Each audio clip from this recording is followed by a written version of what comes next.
येथे झालेल्या महाविकास आघाडीच्या कॉर्नर सभेमध्ये नगराध्यक्षपदाच्या उमेदवार भावनाताई घाणेकर, गोपाळ पाटील, माजी आमदार मनोहर भोईर, माजी नगराध्यक्ष गणेश शिंदे, जिल्हाध्यक्ष नरेश रहाटकर यांनी आपल्या भाषणातून विरोधकांवर सडकून टीका केली आहे। एकंदरीत प्रचार आता शिगेला पोचला असून दोन्ही पक्षाकडून आता आरोप प्रत्यारोपाच्या फेऱ्या झाडल्या जात आहेत। मोरा येथे झालेल्या सभेला फहान अहमद या राष्ट्रीय युवा नेत्यांनी या देशात मुस्लिम असो, ख्रिश्चन असो या शीख असो यांनी नेहमी आपला नेता हिंदू निवडला आहे, कारण हिंदू समाज सविष्णू समाज आहे असे म्हणत भाजपाच्या उर्दू पत्रकाराला उत्तर दिले आहे।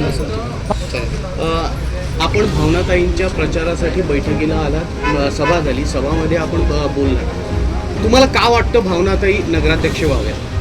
देखिए, मुझे लगता है कि आप लोगों से बेहतर इस बात को कोई नहीं जानता है कि भावनाताई का जो काम करने का जज्बा है, जो भावनाताई का जोश है, किस तरह से उसने सिडको से लेके या कोविड से लेके जो हमारा अभी अपना नवी मुंबई के एयरपोर्ट के मुद्दे को लेके कि वो डीबी पाटिल साहब के नाम पे होना चाहिए, उन तमाम मुद्दों पे ताई जो है वो काम कर रही है। तो हमें यही लगता है कि शरद पवार साहब ने खुद संधि दी इस बात की कि भावनाताई को यहाँ चुनाव लड़ना चाहिए और हमारी पार्टी की शेरनी है और हम ये मान के चलते हैं कि ताई चुन के आएगी तो यहाँ के जो तमाम मुद्दे हैं, आज जो टक्केवारी यहाँ पर हो रही है, जो डर का माहौल यहाँ पैसे के बल पे लोगों को जो है जीतने की कोशिश की जा रही है, इन तमाम बातों का जो है जवाब जो है हमें भावनाताई देगी। और एक बात जो आप शुरू में भावनाताई में सुन रहे थे कि आरोप लग रहे हैं, आप ये बताइए सत्ता में जो होंगे आरोप पहले तो उनको जवाब देना पड़ेगा ना, जब हम सत्ता में आए आप हमसे पूछिएगा, लेकिन आज जो लोग सत्ता में वो इस बात का जवाब दें। और दोनों कैंडिडेट की, मैं पुरुष हूँ तो शायद मुझे दूसरी महिला कैंडिडेट के बारे में बोलने का अधिकार नहीं, लेकिन मैं इतना जरूर कहना चाहूँगा कि आज महिलाएं सशक्त हो गई है। छत्रपति शिवाजी महाराज का महाराष्ट्र है,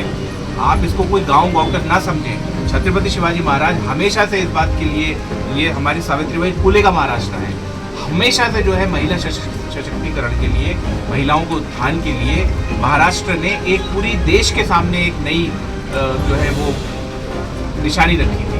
तो आज जब महिला अगर आरक्षण है तो सशक्त महिलाओं को लेके आइए, ऐसी महिलाओं को लेके आइए जो समाज के सामने आईना बना सके, ऐसी महिलाएं जो दूसरी महिलाओं को की रोल मॉडल बन सके कि मुझे भावनाताई जैसा बनना है।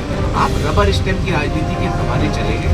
मैं यही उड़न की जनता से, मुरे की जनता से यही कहना चाहता हूँ, एक बहुत बेहतरीन उम्मीदवार आपको मिला है, आप जब चुन के देंगे मुझे पूरी उम्मीद है कि आपकी तमाम अपेक्षाओं में 100% जो है ताई जो है टक्केवारी नहीं करेगी, लेकिन 100% जो है आपकी उम्मीदों पे खरी उतरेगी। एक अजून छोटासा प्रश्न की धार्मिक वाद निर्माण करणारी भाजपा आज उर्दूमध्ये पत्र काढते हैं। देखिए, हम बहुत पहले से बात कर रहे हैं, भाजपा धर्म की राजनीति क्यों करती है? आपको मालूम है भाजपा के तमाम नेता ऐसे हैं जिनकी पत्नियां जो है वो, तमाम मुस्लिम नेता ऐसे हैं जिनकी पत्नियां हिंदू हैं।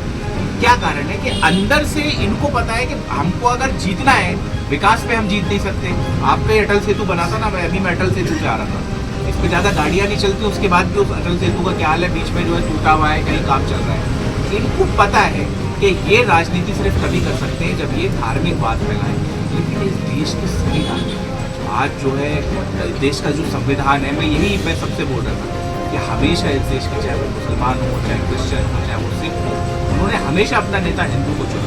क्यों? कि हिंदू समाज सहिष्णु समाज है, हमेशा याद रखना, हिंदू समाज सहिष्णु। आज अगर हमारा देश सेकुलर था, उसके लिए हमारे हिंदू समाज का एक बहुत बड़ा योगदान था। मुसलमान होने के नाते आपको बात बोल रहा हूँ, उस समाज के अंदर आप बेफालतू की बात अगर करके लोगों को भड़काना चाहेंगे। अब लोगों को मुद्दे समझ में आ गए।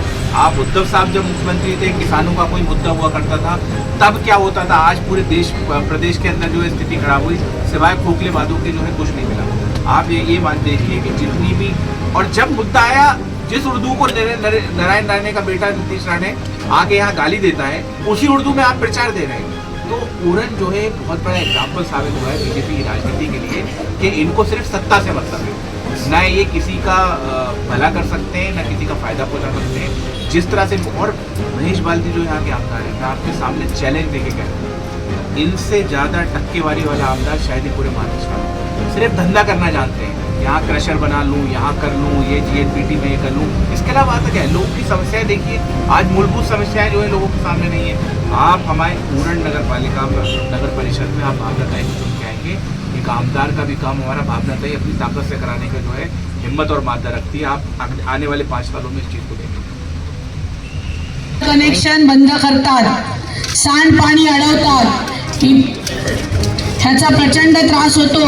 स्थानिक व व्यावसायिक लोकांना धमकवत आहेत. बहीण म्हणून तुम्ही आमच्या पाठीशी उभे राहा असा शब्द आम्हाला द्या. हेच सांगण्यासाठी या ठिकाणी आलेलो आहे. या ठिकाणचे नगरसेवक ज्यांना तुम्ही अनेक वेळा निवडून दिलेत ते जयवीन कोळी यांच्याच दिव्याखाली अंधार आहे. त्यामुळे तुम्हाला कोणाला घाबरायची गरज नाही. एक बहीण म्हणून मी तुमच्या पाठीशी 100% उभी आहे आश्वस्त करण्यासाठी आलेलो आहे. आणि कोणीतरी माझा दुर्गा म्हणून उल्लेख केला, पण यावेळेस या नगरपालिकेच्या इलेक्शनमध्ये मी चंडिका म्हणून उभी आहे. या राक्षसांच्या छाताडावर नाचण्याचं काम मी 100% करणार आहे.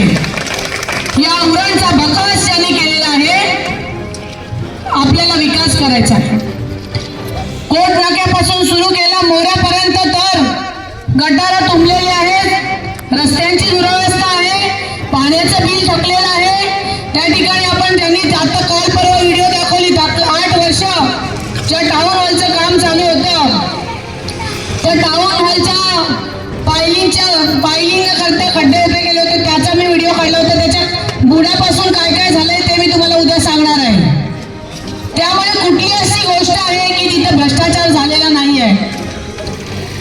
रवी भोईर ज्यांनी माझ्यावर काय टीका केली, खरं तर त्यांच्या पत्नीला उमेदवारी मिळायला पाहिजे होती किंवा सायली म्हात्रेंना मिळायला पाहिजे होती किंवा प्रियंका पाटील यांना मिळायला पाहिजे होती.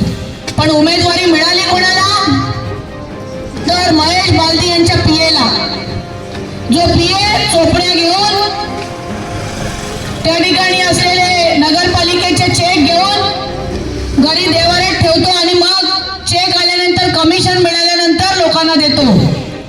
कमिशन खाणाऱ्या दलालाला उमेदवारी मिळाली असं मी म्हणेन.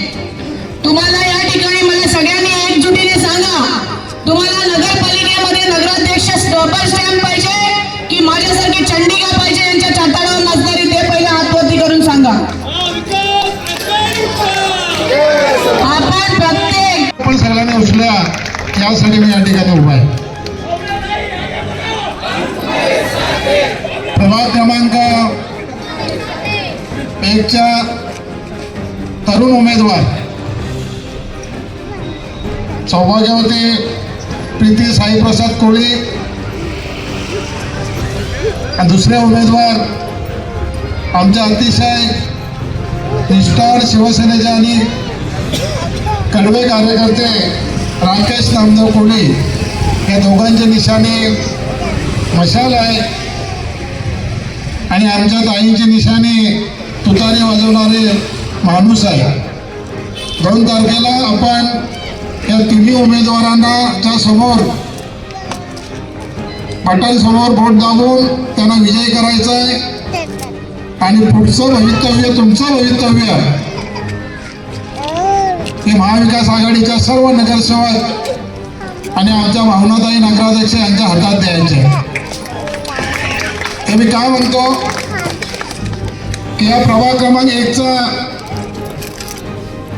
भाजपचा नगरसेवक जयवीन कोळी हा माणूस कसा आहे अनेकांनी सांगितलं. दहशत या मोऱ्यामध्ये दहशत माजवणं, आमचे उमेदवार उभे राहून त्यांच्या घरी जाणं आणि उमेदवारी उभी करू नका, उमेदवार उभे करू नका, ही दादागिरी करण्याचं काम या मोऱ्यावर जयवीन कोळीचं चालू आहे. पण आमचे सेनापती त्याच्या दादागिरीला घाबरले नाही आणि म्हणून राकेश कोळे आणि प्रीती कोळेचं मी मनापासून अभिनंदन का करतोय तर यांच्या दादागिरीला न जुमानता आम्ही या ठिकाणी उभे राहण्याचं धाडस केलं. नुसतं धाडस नाही तर त्यांना हरवण्याचं काम सुद्धा आमचे 1 नंबर. यांना मेंटेनन्स होत नाही.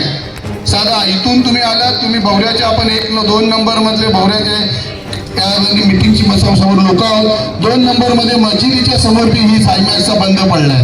म्हणजे फक्त पैसे खायचे, कमिशनचं पैसे खायचे आता ताईंनी सांगितलं की इथे ज्याच्या मिसेसला ज्याला नगराध्यक्षाची तिकीट दिली आहे ती शोभा कौशिक शहा, मराठी महिला यांना मिळाली नाही, यांना गुजराती म्हणजे मारवाडी बालदी आमदार आणि शाह नगराध्यक्ष.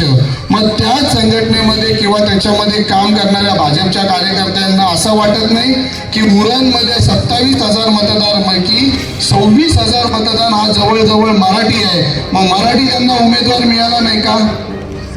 नाही. परंतु सगळं काय मला पाहिजे, सत्ता माझ्याकडे पाहिजे, नगरपालिका माझ्याकडे पाहिजे, सर्व माझ्याकडे पाहिजे, परंतु आपल्या मराठी माणसांना जाग कधी येईल की सर्वच जर आपण परप्रांतीयांच्या ताब्यात दिलं तर त्यांच्या काय आपण गुलामगिऱ्या करायच्या? परंतु ही परिस्थिती आज उरणमध्ये वागलेली, याच्यावरती आपण मराठी माणसांनी एकत्र येऊन शिवसेना ही मराठी माणसांच्या न्याय हक्कासाठी एकत्र आलेली आहे आणि त्यासाठी मराठी माणसांनी आपल्याला नगराध्यक्ष आपल्याला पाहिजे हा नारा द्यायचा.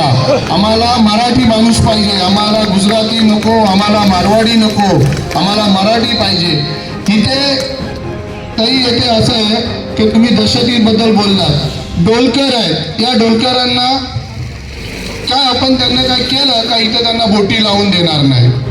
आपण MMRDAच्या माध्यमातून 130 लोकांना जवळजवळ मोऱ्यावरच्या कोळी बांधवांना आपण 3,38,000 रुपये पर हेड असे 130 लोकांना उद्धव साहेब मुख्यमंत्री असताना आपण त्यांना नुकसान भरपाई म्हणून आपण 130 लोकांना दिली.